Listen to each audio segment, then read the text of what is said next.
Voilà, on arrive au soir du premier jour de marche. Alors on était à Bierzet ce matin, on a fait un Facebook Live de là avec François Schreuer. Puis là on est avec Marc, on est arrivé au bout du parcours. On est donc à Beaufailly, sur cette liaison potentielle Serex-Euse-Beaufailly, cette conurbation autoroutière de la région liégeoise. Alors on a entendu beaucoup de choses depuis 2 ans qu'on est passé, on a entendu beaucoup d'informations, on va dire, dans des sens divergents. On ne sait pas très bien où en est le dossier. Est-ce que c'est un dossier gagné, c'est un dossier gagnable, c'est un dossier en attente, on en est où? C'est un dossier en attente. Ça fait 40 ans qu'il est en attente et on est toujours avec une incertitude quant à sa réalisation ou non. Donc 40 ans qu'on se bat pour empêcher ce projet. L'état aujourd'hui, c'est que voilà.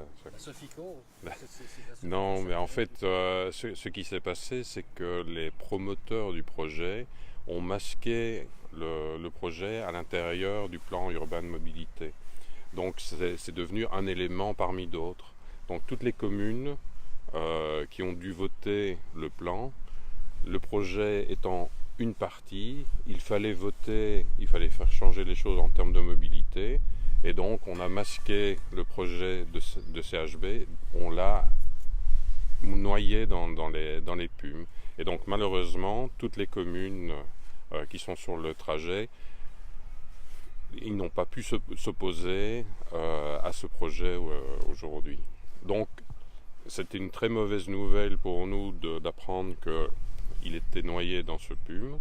Maintenant, dernièrement, la bonne nouvelle, c'est que la Sofico a décidé de ne pas réserver un financement pour CHB. La Sofico, C'est les gens qui font, c'est les gens qui financent les grands projets autoroutiers, les grands projets de structure.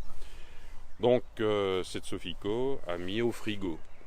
Mais donc la mise au frigo, il n'est pas sûr que le projet est définitivement enterré, parce que l'élément essentiel, c'est la zone de réservation. Tant que la zone de réservation existe, le projet pourra ressurgir à n'importe quel moment suite à une décision politique quelconque.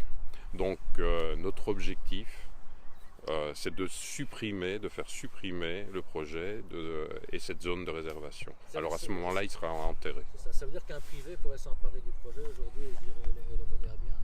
Potentiellement, s'il y a un intérêt dit économique ou d'intérêt général, le projet peut surgir.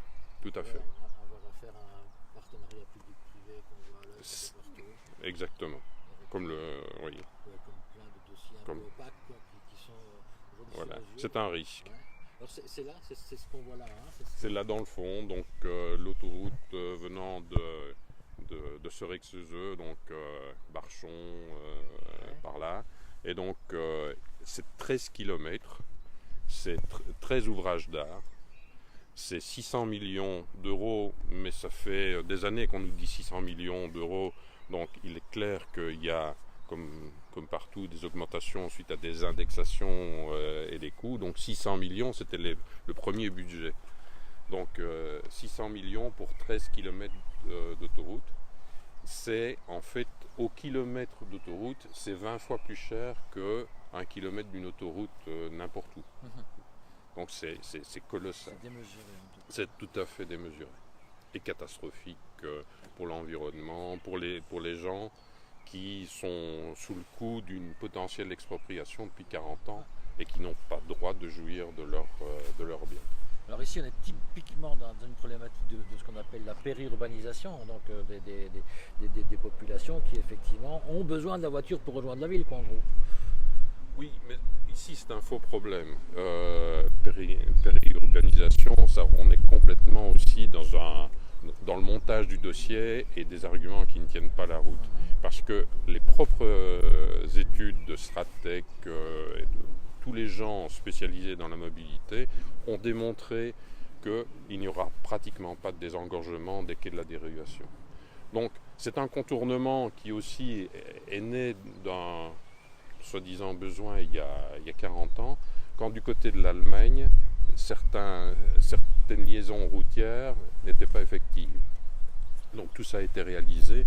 Donc tous les arguments de facilitation de contournement ou diminution de trafic ne tiennent pas la route selon les propres études des promoteurs. C'est ça qui est assez cocasse également. Est-ce que dans 2 ans, on revient et on trouve la situation pareille encore, à votre avis? Ah, ça c'est une excellente question.